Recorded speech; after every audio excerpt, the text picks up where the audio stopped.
Hello and welcome to the Tried It podcast, your proven pathway to a better copywriting business. I'm Sarah. I'm Nicole. And we are here today for the fourth book in our first season of the podcast. So we're going to discuss the book today, talk about what we thought about it, how it was reading it, who we'd recommend it to, all these kinds of things.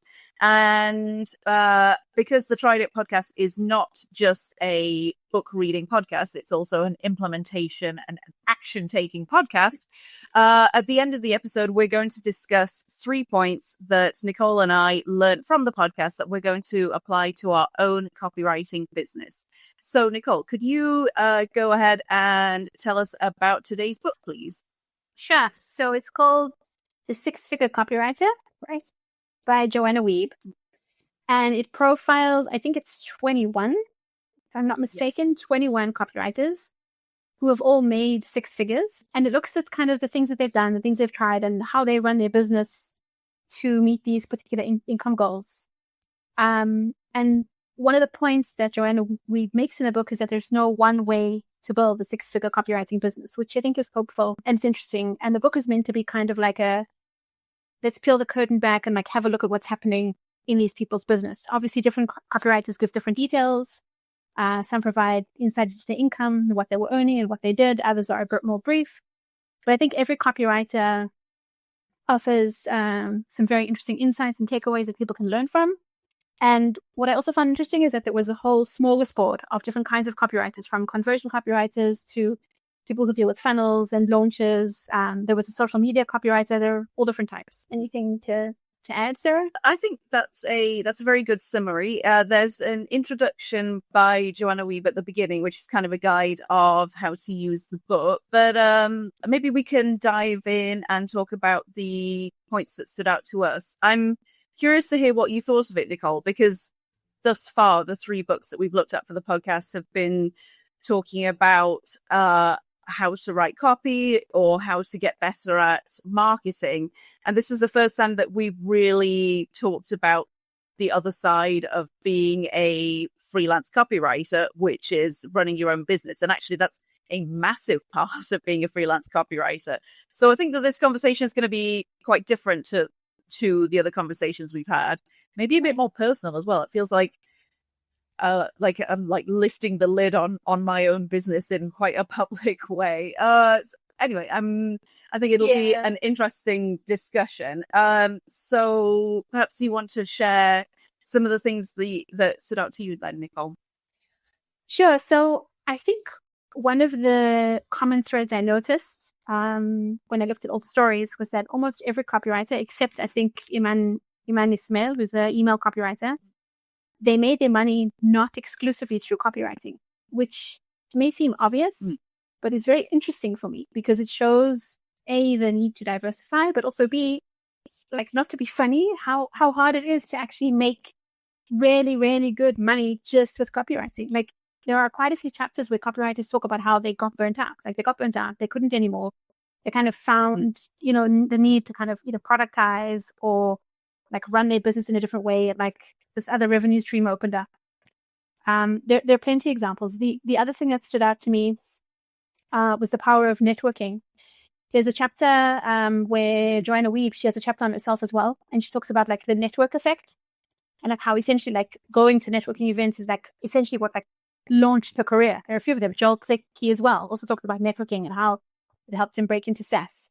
Tarzan K as well. Like she started writing, she got a gig writing for Amy Porterfield, which was huge and like basically launched her business. So like it kind of, from the way I'm running my business, because I don't do these things. Like I'm naturally introverted. I don't go to networking events. And my business actually right now is 100% from copywriting. So those are some of the, like I can go into more detail, but I don't want to, hog the spotlight. So I'm going to pass the mic to you, Sarah. I want to get like some of your insights and then, yeah. Like you, I noticed the theme of networking coming up, and it came up for me in a couple of different ways. I think that networking is a really important part of running a freelance copywriting business, both for finding clients, which was a common theme in the book, I personally found networking to be important as well, to feel like you have support within the industry, to have support from people who know what you're talking about, who are kind of in the same place as you or going through the same struggles, which is something that didn't come up so much in the book, actually. But for me, when I went into owning my own business, I didn't really think that it would be important to know other business owners. And that just shows how little I knew about running my own business. Actually, talking with other people who do this a similar thing to you is really, really, really important. Anyway, that's something that didn't come up in the book, but it came up as an idea in my mind. Some of the copywriters tied networking into authority building. And I thought that was quite interesting. So attending conferences, not just to meet other people to potentially find new clients, but also to build up your own profile as an expert in your chosen area. Several people reference the importance of being seen as a strategist, not somebody who merely executes. And that is a really crucial difference to understand, which perhaps you don't appreciate when you're very new to running your own business. Because if you're executing, you go to the client and you say, what do you want doing? I can do it. Okay, yes, let's do it like that. Whereas if you're a strategist, it's really your client coming to you saying, what do you think is the best way forward here? And you say, I think that this is the best way forward because, and therefore I'm going to do it. And being a strategist means you can ask for more money from your clients because you're delivering more value. But you can only do that if they respect you as this kind of authority figure, hence the need to build up your own profile. A couple of people talked about that. Tarzan Kay, I think, mentioned it in her chapter. And there were a couple of other people that talked about authority building as well through podcast appearances or guest blogging as ways to get in front of your ideal clients as somebody who knows what they're talking about. So like that's something that I noticed Joel Klecki kind of talked about, the shift from being the doer to the strategist. And something he talked about, which I really liked, he talked about how when he got to the point where he like really raised his rates, he stopped doing things that are like obvious, right? Like sending a document with a copy. No. There was no more of that. He would go into a client's office and actually present the copy. And it's something like I don't go into offices because often I work with clients that are either in the US or somewhere else. I would love to, but it's a bit difficult logistically. But I do present often in a Zoom call. Like I'll present the copy. Something I've heard other copywriters talk about, and I think that's also part of, in a way, authority building. I think it's also like you claiming the space, like I know what I'm doing, and also a different service. Like I'm going to talk you through this. This is like a managing expectations and managing how people respond to the copy, which I liked. Something else that like really, really stood out to me, a copywriter, Rai Schwartz, he's a launch copywriter. And like the one thing that stood out is like he made his name without a website, without like social media presence, which fascinated me because I'm trying so hard to like build my name on LinkedIn, which is so sad. Really, it's so sad, but it is what it is. And like he became super well known by networking, by doing a really great job, by like teaching in other people's masterminds and programs, and he built a name for himself. Like I feel like he really like ran the business as opposed to sitting on the sidelines and like waiting for the stuff to come to him. Yeah. I think that makes sense from the point of view of perhaps, some people don't want to be as visible online. And in that case, if you can build processes that bring your clients to you instead of you having to get yourself out there, I can see why that would really work. But not everybody can do it. That's incredibly difficult to do. Yeah. It's also like another thing that really stood out to me, and like it's something I took a note when I was reading, is like, it's gonna sound funny, so let me explain it before you respond. The closer you are to the money, the more you can charge. So like when I look at like a lot of these copywriters who are making six figures, a lot of them were in the launch space. They were getting their clients amazing results. They dealt with, funnels and sales pages and things like that. So they're very close to the sale. They're very close to very, very tangible value for their clients. And so it makes sense, right? Like I can say to you, I'm going to charge like say $50,000 for this sales page because I know you're going to get an insane ROI. You're going to get like leads and all sorts of things.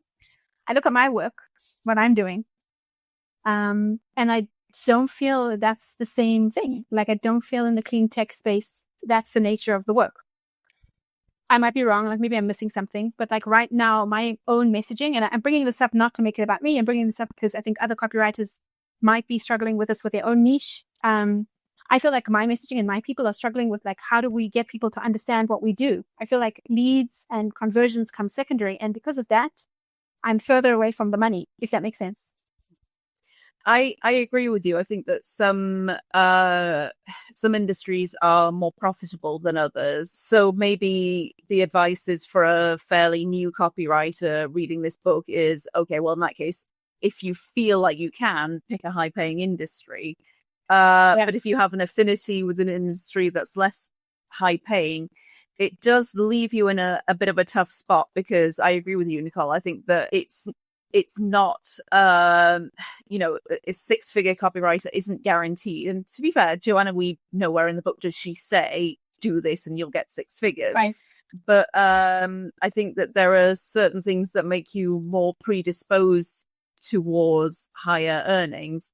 And the field of copywriting that you work in is one of those things. But I don't know where that leaves you in terms of a practical action step. Either you change fields, perhaps, or you suck it up and find a different way to make it in the field that you love, where the money potential is less. Yeah. Like it's something that Tazen K, also one of the copywriters in the book, talks about. Like she's an email copywriter. At one point she had like, I think $1 million year or something crazy. And she kind of, she launched some program and somebody came up to her and said that like, she doesn't see herself in the copy or something. And then it kind of made her take a step back and she reassessed her business and she reassessed how like money is and everything. And she redid her whole thing. All this long story to say that like, I agree that money isn't everything. And like, I think to be a six-figure copywriter is admirable and it's an amazing thing to strive for. And I don't think it's relevant for all industries. Like, even though today some clean tech copywriter connected with me and like his whole thing is like, I'm going to get you leads. Like it was exactly what you would see for like a SaaS copywriter potentially, like that very salesy, I'm going to convert, but for clean tech. And like, I sat there for a while and I was like, this is fascinating. Like you are undoing all my messaging in my head about how I position myself. So I don't know, maybe I need to jump on a call with this guy. He can like help me see what I'm doing wrong. But well, that could be interesting in terms of networking. With one of the, there are several copywriters, like we've discussed, who talk about networking. But I think that one of them was talking about how you need to hang out with people who are like you, right, and really develop those relationships. So that could be an interesting thing to do. Yeah. The one that I wanted to ask you, Sarah, before like we dig into more of your insights is like the thing I kept thinking about, and I don't know if it's where I am in my business, but I kept thinking like, this book was written, I think, in 2023. And I was thinking like, does this still apply in today's economy and with the emergence of AI? Like, I don't know. I think that there are still obviously top copywriters and there are people making lots of money. But I was wondering like if this still applies. Like I feel more and more on LinkedIn, I see writers who are scraping the barrel. I see like jobs for writers and copywriters where it's like in an hour, like over 100 people have applied. Like there's a sense of like desperation and like people can't find work. And this was a completely different, like I was like watching a movie, you know, where these people are like working 3 days a week and they have time to write their book. I think that that's an interesting point because of the 21 people featured in the book, only one of them mentioned AI as Sam Woods. And he mentioned it in a positive light in that he's been investing in learning about AI since 2015, which is really early compared to the vast majority of other copywriters. And he was able to, it wasn't very specific, but it referenced that this knowledge, almost this foreknowledge of AI, gave him a competitive advantage. And I think that there is something to be said about keeping your eye on emerging technology, but the other copywriters featured didn't reference it in any way. I would say that the big changes with AI, well, ChatGPT 4, that was the end of 2022, wasn't it? So maybe this book was coming out at around the same time as that, but we haven't felt the full effects of it. We're straying slightly from the book here, but with my copywriting connections, I know people who are at both ends of the scale, either people who are really struggling or people who've had a great time since AI, and not necessarily because of AI or despite it. The AI is there and they are still earning great money from writing. So I don't think that it's the death knell. I think it's caused a huge disturbance in the force, but I don't think that it's the end of copywriting itself. I think it's a shift, but that shift has caused some people to massively lose on income, which is a very complicated topic.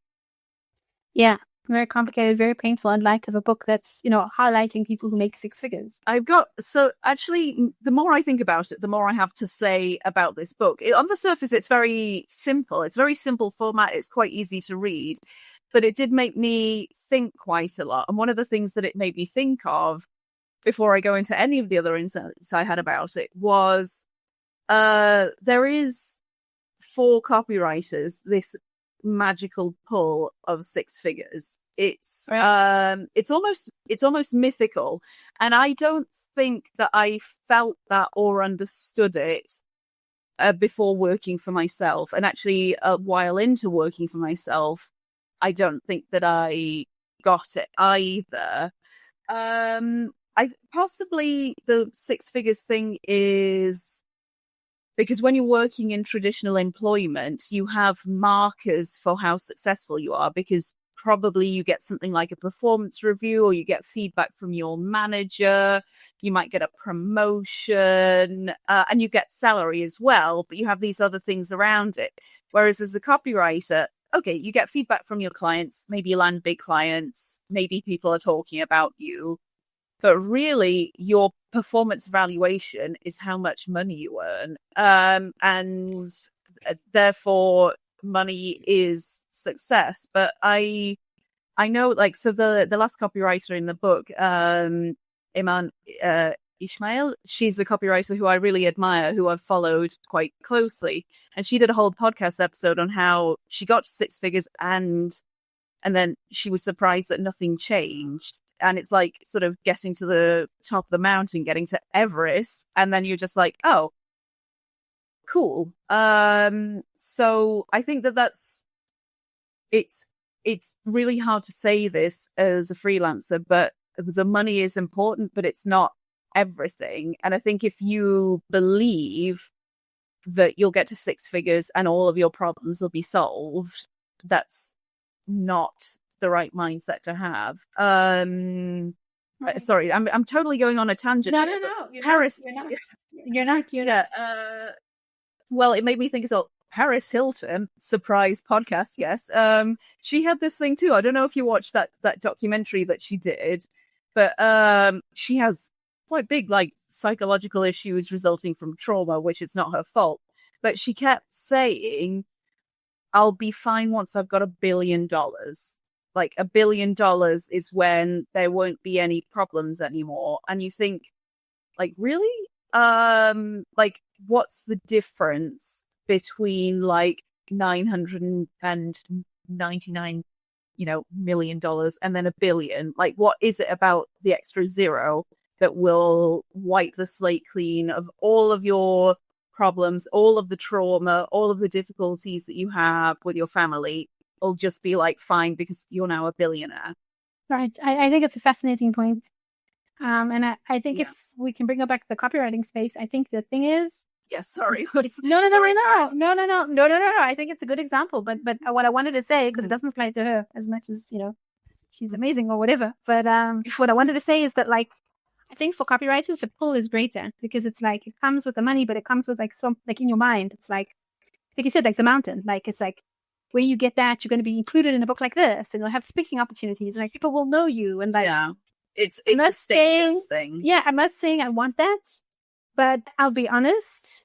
I do want to feel successful, and I think you perfectly captured it. Like, I think it's about these markers that we don't have, and like you can't go to a client and say, so how am I doing? Like, you can say, like, what I often do with clients, like in weekly sync calls, if I have a longer project, I'll be like, any feedback, like, and it can't be feedback about like, how I'm running my business. It can be about this particular project.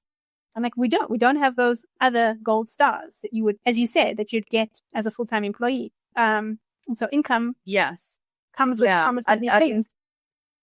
Sometimes you so want to say, tell me I'm doing a good job. Just pat me on the head, please. Yeah. But you can't ask your clients to manage your emotions for you. You have to do that for yourself. And the money is that feeling of success. It's that pat on the head.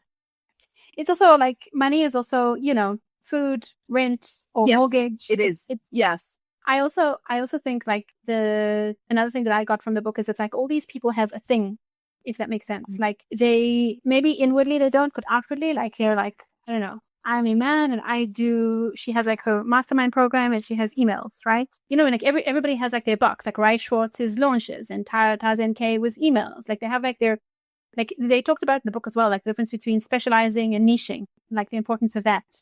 And I feel like sometimes like I'm a bit all over the place, even though I am clean tech, like I don't really have a specific service or offering, which made me think maybe this is where I'm lacking. I think also something I took from the book is that once you're in this like club, the 6-figure mythical club, like you're right, like this, the mythical effect, like nothing changes. But on the other hand, from reading these stories, I think things do change. Like Samara Weiss, I hope I'm saying her name correctly. She's also an email copywriter. She talked about how, like, for one of her clients, she did 15 free emails, which is like hardcore. It's next level. But I feel like, and she said, one of the reasons she's able to do this is because she charges a specific rate. Now, like, I'm not in that league, but like, I could just imagine if I was charging a certain amount, like, I wouldn't mind. I would do stuff for free. Like, So I think it's like mythical. It's not everything. It pays for food. It allows you to be generous. I think it's all the things and nothing. I think that it's nice to have that kind of comfort that comes from having high income. I don't think that busting the 6-figure line 1 year means that you're guaranteed high income forever. It's a great indicator, but it doesn't mean that that you'll always be there. But I think that it's nice if you can take that 6-figure earning and use it to be generous with your time and to feel a kind of security within yourself as well. Because some people could hit 6 figures in copywriting and still be scrabbling because their mindset around the earnings and their skills isn't aligned with where they are in their career. Yeah. And I think, like, for me, all this talk and the different like views of 6 figures makes me think of something else in the book, that like every copywriter had a different take on things. Like, some of them are like, you don't have to work hard to get to 6 figures. You need to systemize. You don't like, there were so many different bits of advice that I think on the one hand could be very eye-opening for a new copywriter, but could also be kind of overwhelming. Because I think like when you're starting out, you want like this blueprint to 6 figures. And like, as we spoke about earlier, like, I think we're in this very weird time in the world with AI and the economy. And I think it's like it's a weird time. And like what I took away is that like people who make it are very creative and resourceful, and they're constantly tweaking and changing and trying. Like, they don't just stay in the copywriting lane. They're like, okay, I'm a copywriter, but what else can I do? I agree. And I think that showing these different options that could potentially take you to 6 figures in a way is quite encouraging, because I think that one of the things that doesn't really get talked about enough is that, okay, yes, you're a copywriter and you run a business, but people tend to work either alone or maybe in small groups with other people. So a lot of it depends on your own kind of mindset as well, your own psychological makeup. And there are some things that are more possible for some people than others. And so I think that this book is really good at laying out the different options that you could try. And you can kind of read it and think, oh yes, this sounds like me, this doesn't sound like me. So as Joanna says, there isn't one route to six figures. There are a couple of different routes. There are some common themes, but the book says, okay, it worked for this person, and then that gives you the confidence to try it out for yourself. Yeah. And I like that, like Lara Belgray, one of the copywriters in the book, she talks about how it's very much like tailoring her business to suit herself. And she was like, at one point, she's like, I don't want to work. I don't know what it was, Monday or Tuesday. And then she's like, I don't want to work with clients. And like, she just kind of like made it work for her. I would love a business like that. Like, I'd love to be like, I'm going to try a 4-week work week. I don't know. I'm not sure like at what point one can just start doing that. Like, it's like manifestation, like if I put it out there, will the money come? I'm too skeptical. Maybe. I don't know. Well, maybe you try the 4-week work week and see what happens with it. I wrote that down. Like when we get to that stage of our talk, I have like 4 implementation things, and I wanted to kind of discuss it with you because I wanted your input, because I think I might be a bit crazy. So when we get there, we'll talk about it. But one of them deals with that anyway. So interesting. But Sarah, like, was there anything that like you took away and it was like a big eye opener for like you and how you run your business, or like where you want to take your business? The book made me think quite deeply about my own business and what I could do to take it forward. There was a lot in the book about niching, which is a pretty popular topic amongst copywriters.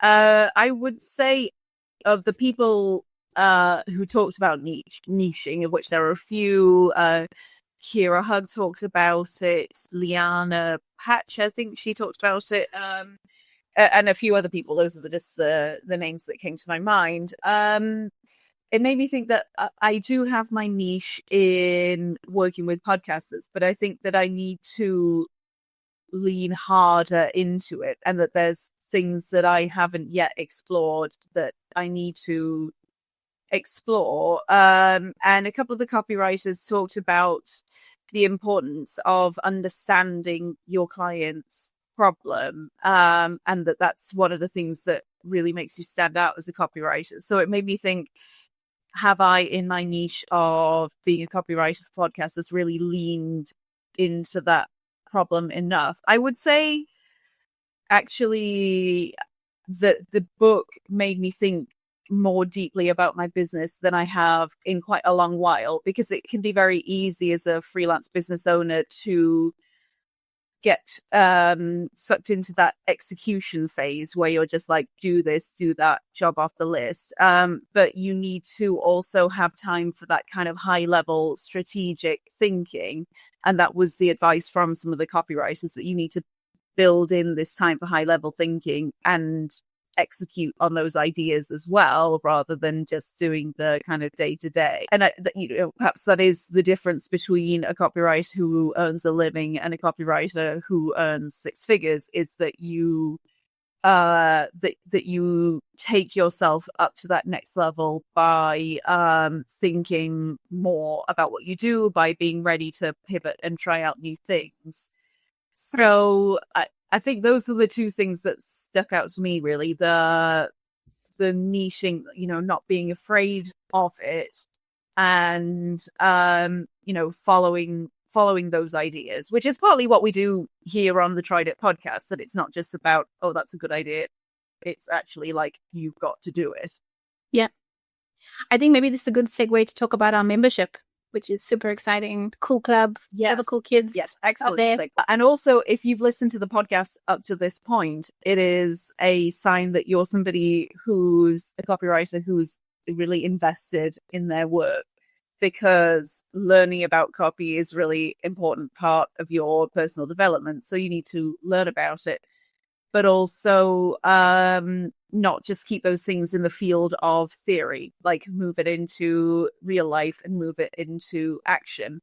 And that's what we do with the membership for the Tried It podcast. It's listening to the podcast, it's reading the books about copy, but it's taking the things that we've learned and trying them out in real life to see what works, what doesn't work. If it doesn't work, that's fine, but at least that you can say that you've tried it. So perhaps you'd like to explain what our members get when they become part of our cool club, Nicole.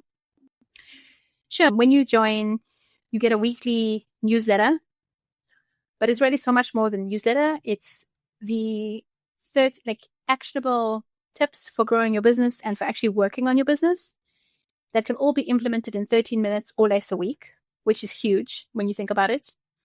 And the other thing about it is that when we write these newsletters, we base it on all the books we're reading. So in a way, it's like having some of the world's greatest copywriters and business minds as a coach. Like, it's the closest you'll get to having them as your coach. Because think about it, as opposed to just doing a course or signing up for a membership or reading a book, you're actually taking this amazing knowledge and you're working on it week after week after week. And like we all know, like, progress comes from small, consistent action.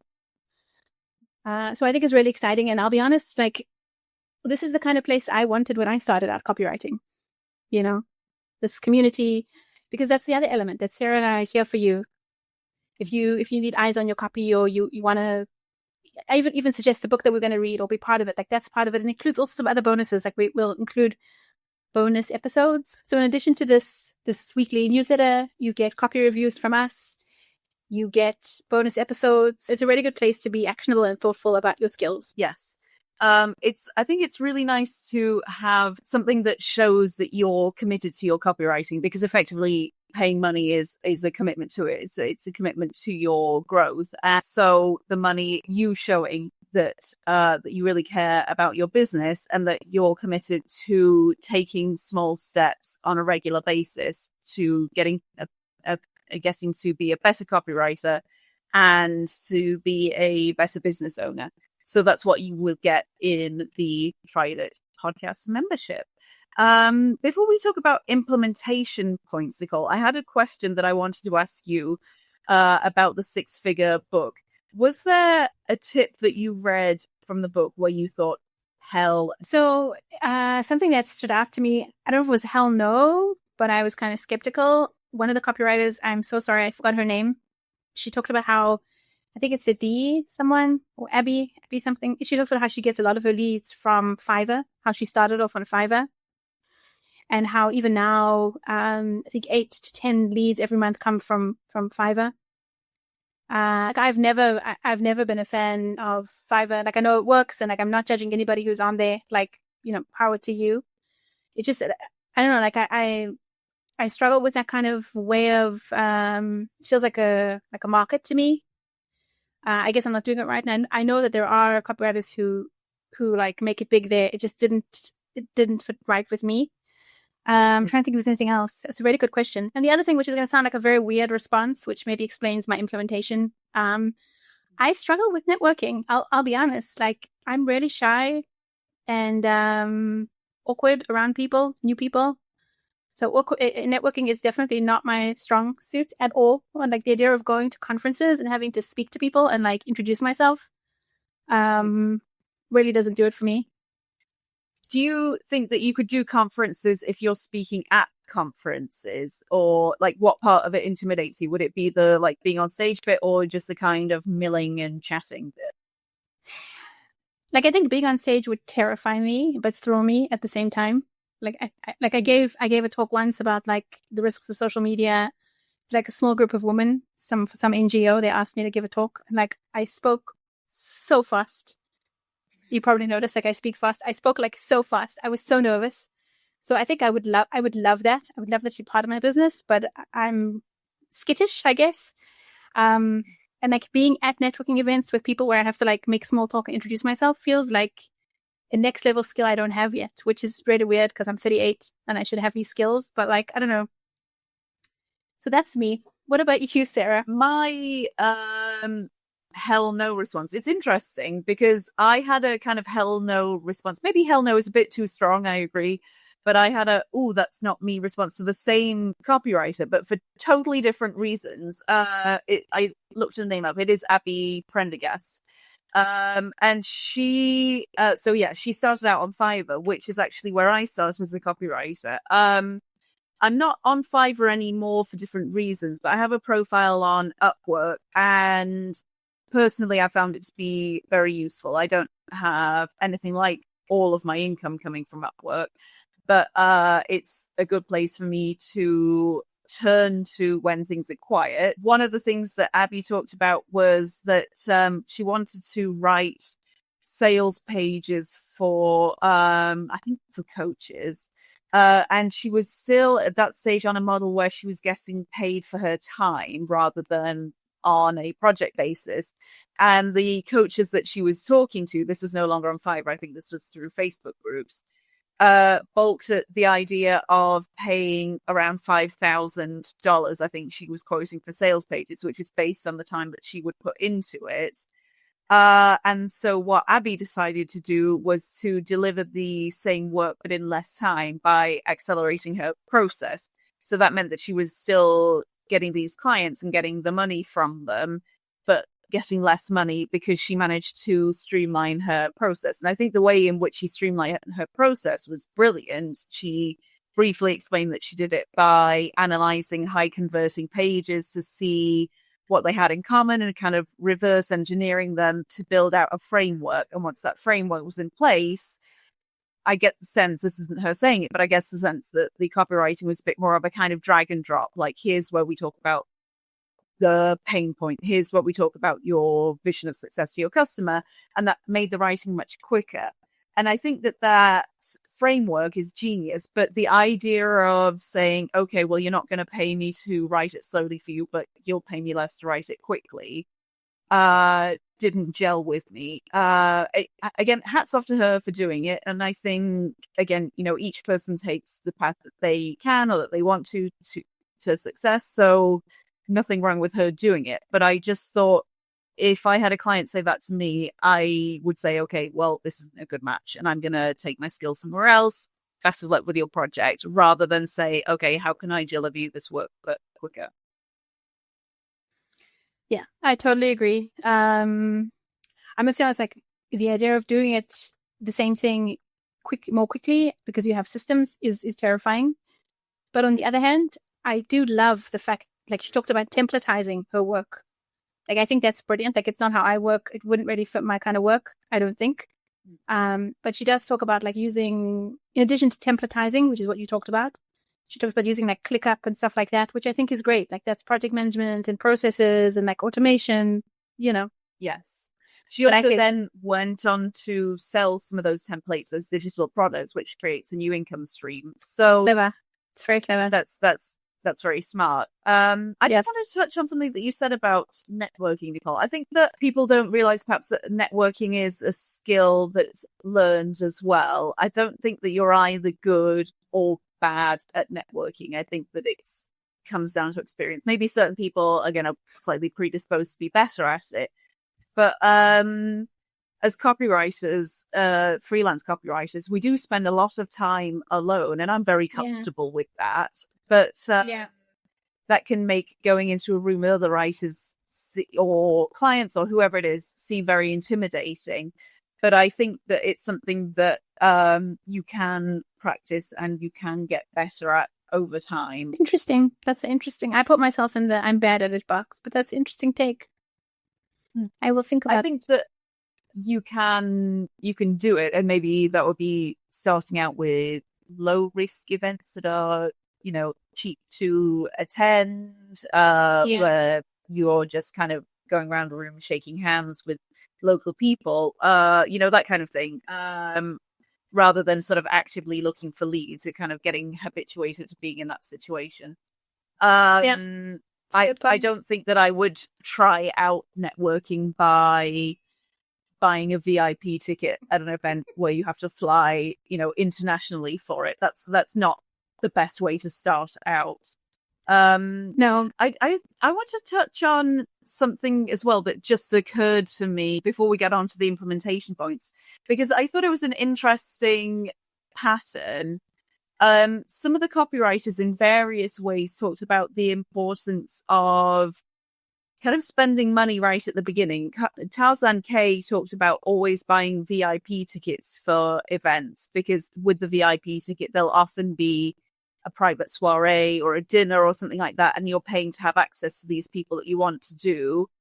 Kira Hug talked about paying to join masterminds really right from the beginning of her copywriting career, again, for the networking opportunities. And one of the other copywriters, Isai Erasi, she talked about that she had a copywriting journey where she was earning quite a lot of money. She hired somebody and then her income took a nosedive. And rather than scrabble for clients, she retained her employee, was basically paying him all the profit from the business, and took 4 or 5 months to develop a framework. And then that framework went on to be very successful. And all of these things involve spending money at a time when you don't necessarily have a lot of money because, you know, you're at the beginning of your freelancing journey or there are other things going on in your life. And I thought that that was an interesting pattern. In some ways, it's a very personal decision. I don't think that you can make that decision for somebody else and say, hey, you spend your money and go to that conference in LA or whatever, because you don't know what it costs the other person to spend that money. I think I have like a fiscally conservative mentality.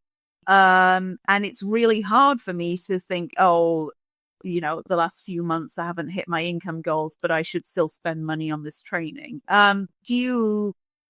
Do you think that being open to spending money is crucial to achieving success as a copywriter, Nicole? I mean, you know, when I look at like all these stories, one of the common threads is a lot of these people became successful through people, right? They met people.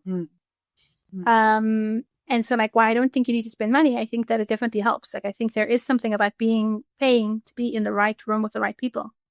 Like if you take Lara Belgray, I read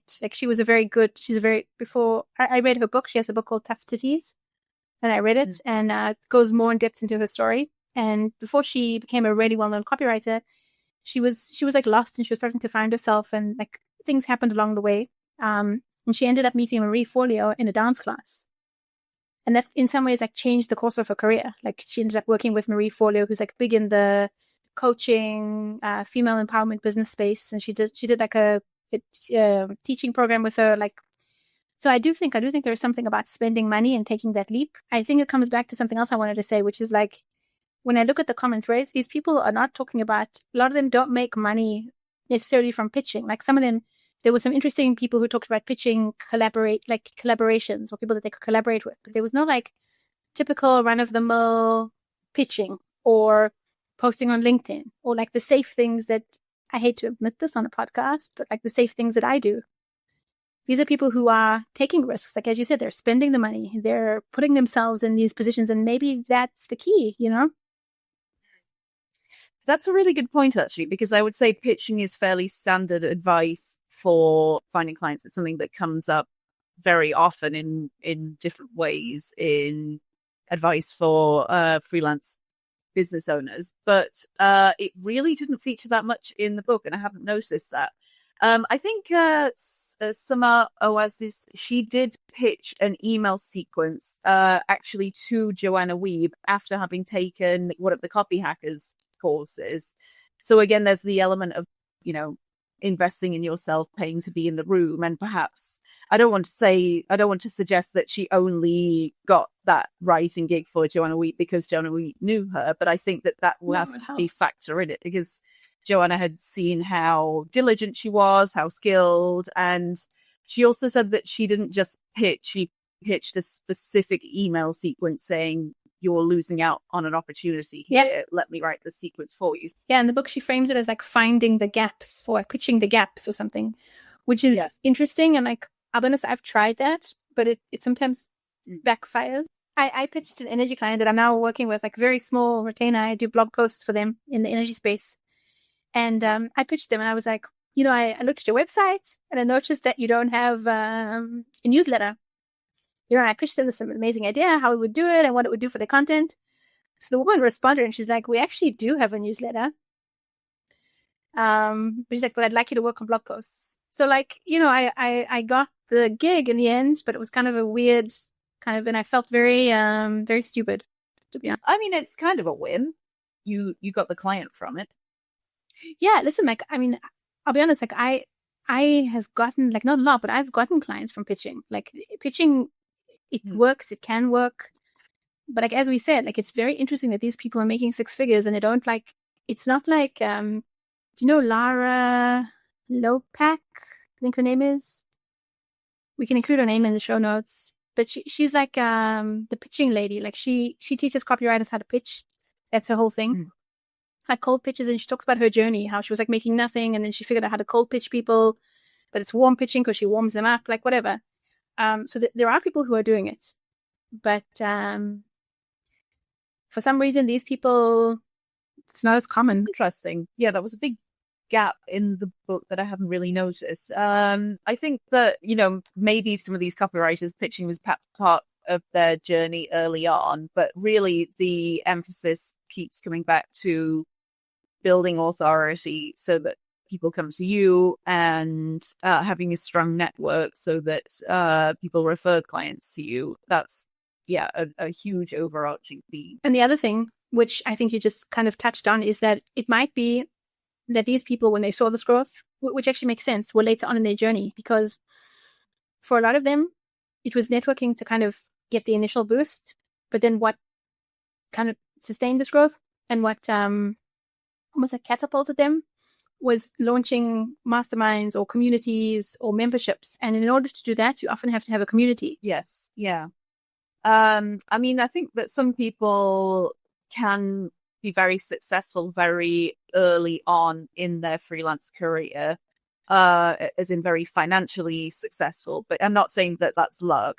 I would never say that about anybody, but perhaps you don't quite have the tenure to ride a couple of waves of being freelance and to be able to really fully help other copywriters. Do you have any other points you want to make, Nicole, or shall we head over to Implementation City? You want me to kick us off?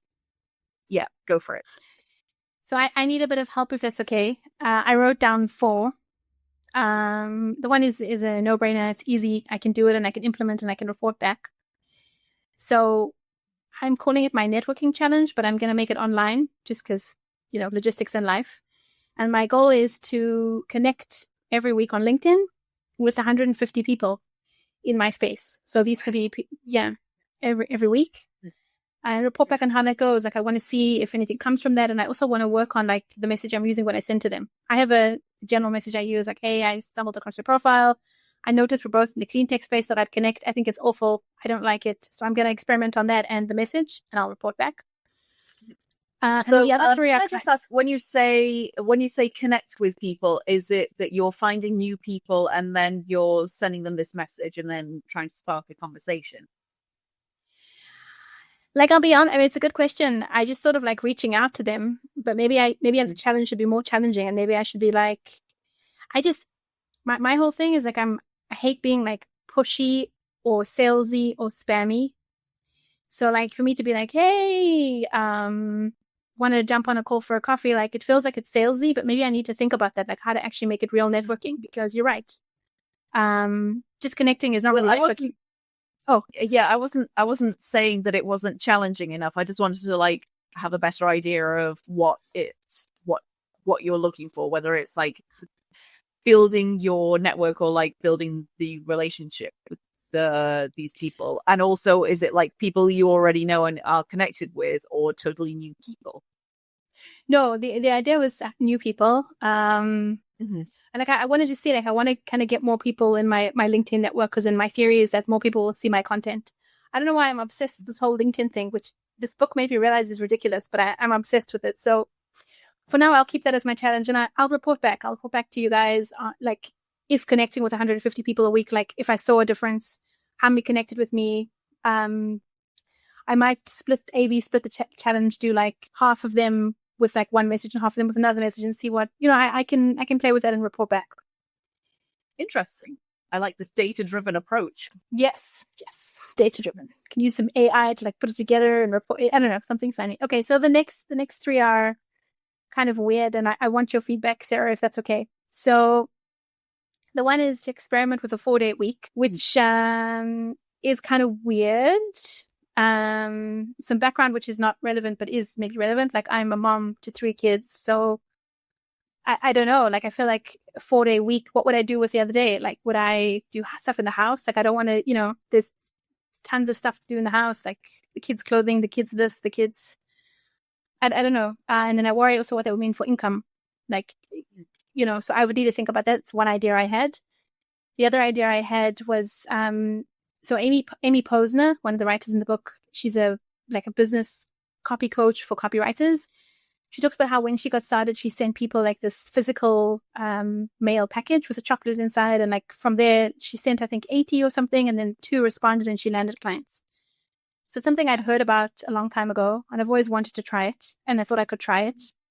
The problem is like in this context of the podcast, I don't know how I would report back. You know what I mean? Because that would take time to put together and send. It's physical mail. That's the other idea. And my last idea I had was, I've been thinking for a while of launching a newsletter in the clean tech space on something very specific. I don't want to share it here, but like something very specific to do with clean tech, which I think could help raise my profile and would make me stop obsessing so much about LinkedIn. Like it would give me another channel to like think about my marketing.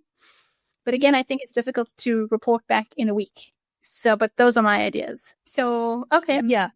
I like your 4-day work week idea. Something that I've struggled with is, theoretically as a business owner, you're your own boss and you have a higher degree of freedom, which is, I agree with to a certain extent, but sometimes I do feel very chained to my desk and chained to my business, which is kind of the opposite of what I wanted. And I have a bit of a loosey-goosey attitude with letting work spill over into my life, but sometimes I let my life spill over into my work, which isn't great either. And I've wondered what would happen if I got a little bit tighter around those boundaries, but also aim to work less overall and give myself more time off. Like that's something in the book they talk about a lot. Like a lot of these copywriters, you can see there's this drive for freedom, how they experiment with, as I said earlier, like not working with clients or 3 days a week or 2 days a week. Like there is this, and it makes so much sense because we are our own bosses. But as you said, we often end up chained to our desks. Like I me as well. And like work spills into everything. And I find myself at 3 a.m, like working on something, So maybe I'll make that my challenge. Maybe I'll try all 4 of them and I'll see where I get and I'll report back. Like I obviously won't have all the results, but I can just report back on like what I've done. So just to summarize quickly, I'm going to do the networking challenge, 150 people a week. I'm going to A/B split them. So half I'll do with one message, half I'll do with the other message, and I'll see how they respond. And I'll see like if I'm able to like nurture that and actually network with people. Experiment with a 4-day work week. I'm going to send, I think I'll probably do like, what's a good number? 80 people, 80 companies. I'll send 80 companies some lumpy mail. And the last thing is to try and launch this newsletter for the clean tech thing that I want to do. Clean tech copywriting. I really like your newsletter idea because that's great. Kind of, it's not exactly networking, but it's definitely an authority building exercise to be the one who's talking about this technology and to be sharing your opinions on it, demonstrating your writing skills and showing people how you think. Good implementation points. For my implementation points for this week, again, same caveat. It's difficult to do something where you can really show progress on it in a week. So one of my goals is to appear on more podcasts this year. The podcasts that I'm trying to appear on are podcasts about podcasting, which is very meta. But those are my ideal clients who would be the listeners of those podcasts. So that's the kind of people who I want to seek me out and see me as an expert in this field. So I got out of the practice of pitching a little while back, and I know that in the books there weren't so many copywriters who talked about pitching clients, but some of them did talk about pitching podcasts. Kira Hug did; she pitched 30 podcasts in 30 days. Personally, that's too many for me, but I'm going to pitch podcasts this week. I haven't decided a set number.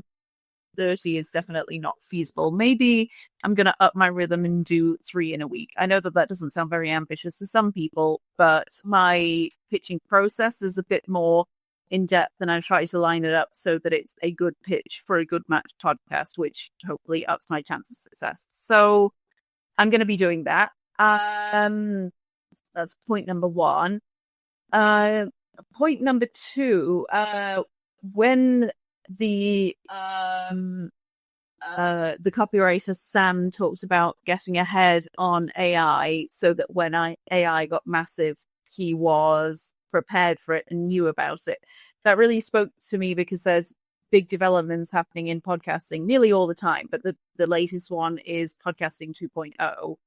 And I want to know more about it so that I can speak confidently about it. At the moment, I've just read a couple of articles. So I want to be a bit more educated on it. I think that for me will involve setting aside time so that I can study it a bit more and kind of look at what the opportunities might be for podcasters and for me as a copywriter who helps podcasters.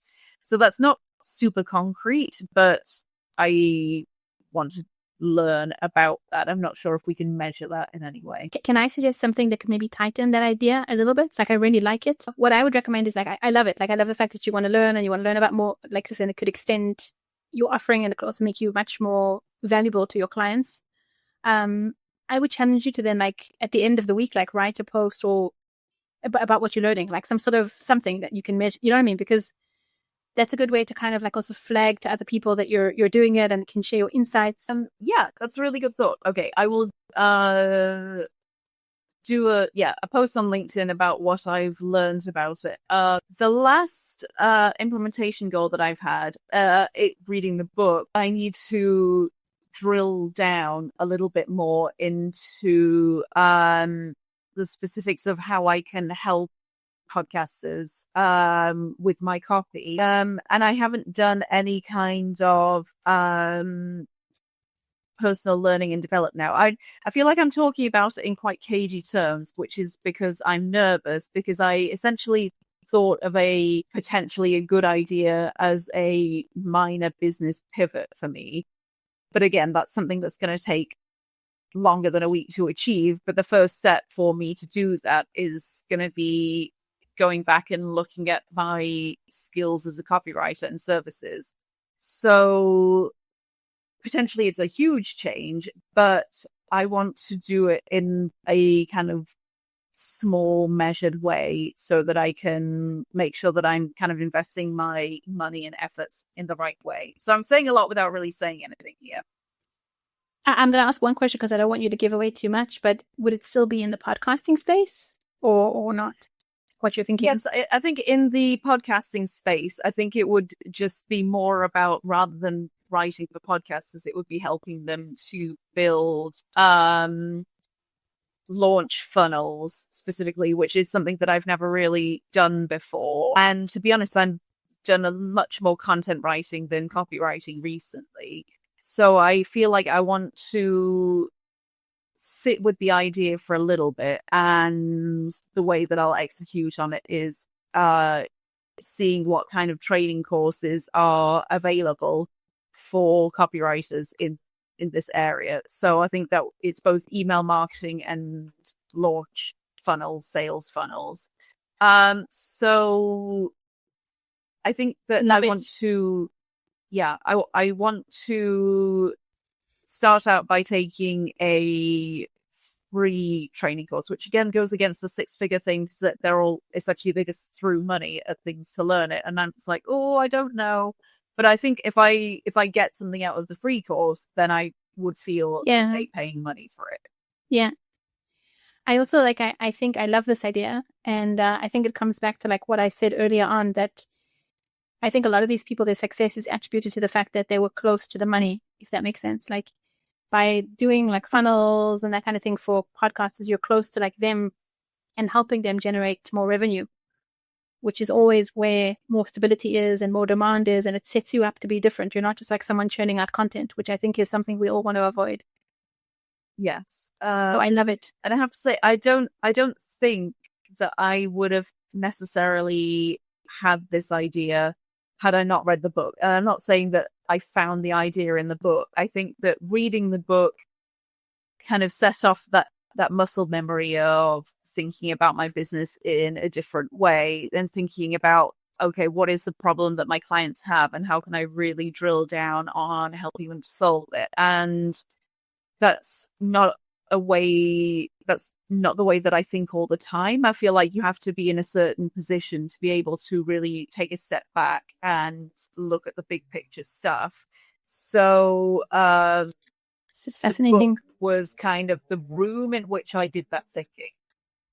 I think it's fascinating, and like, I don't want to be super salesy, but it's a plug for our membership, because this shows you what happens when you actually take really good material and you work on it, like the stuff, you know, where you can go, and like the doors it can open up for you, and the thinking that it can open up, that it can enable you to do. Like, I think that's profound, really.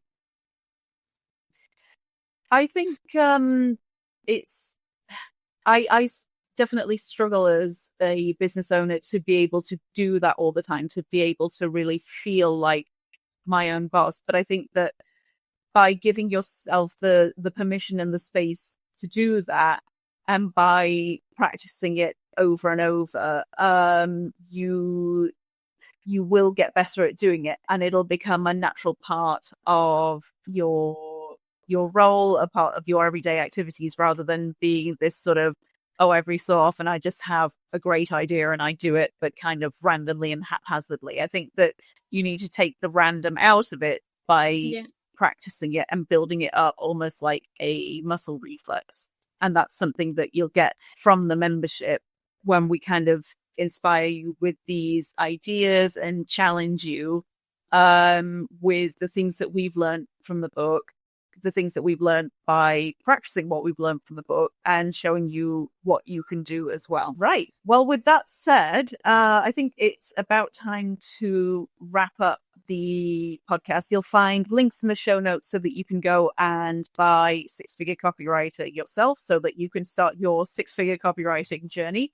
And there are links below as well for where you can find both of us online and how you can join the membership. And we will come back together next time to record how we got on putting together our implementation points. So subscribe to the Tried It podcast so that you have that episode sliding right into your podcast feed. So with all that said, that is bye from me, Sarah. And bye from me, Nicole. Thanks, everyone. And we will catch you on the next episode.